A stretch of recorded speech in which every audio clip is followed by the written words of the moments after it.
আজকে ডিপ টিউবওয়েলের একটি নতুন ভিডিও নিয়ে চলে আইলাম। তো আসলে আজকে দেখতে পারবেন ডিপ টিউবওয়েলের কাজ যারা করে রুটার দিয়া, এই রুটারের যদি গিয়ার বক্সে কোনো সমস্যা থাকে তাহলে এই বিয়ারিংয়ের সমস্যাই হয়। তখন আমার একটি কাজে ডিস্টার্ব হয়েছিল, তখন আমি এই রুটারটা খুলে দেখি গিয়ার বক্সের ভিতরে টাচ বিয়ারিং দুইটাই গেছে কি।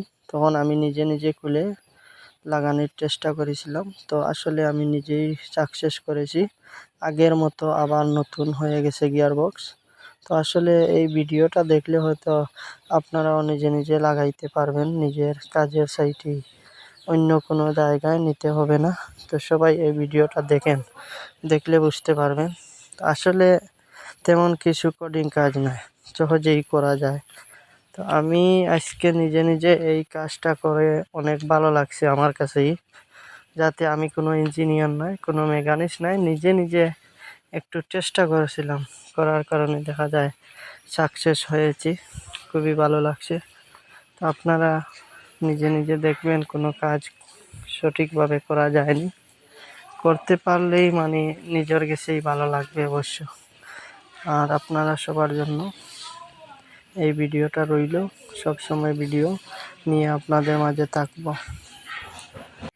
পুরাটা গিয়ার বক্স নিজে নিজে আবারও ফিটিং করে দিলাম। তো আসলে এই ডিপের কাজে এই গিয়ার বক্সটা আসলে এটা বানায় না, তো আরও উন্নত যদি থাকতো তাহলে ভালো হয়।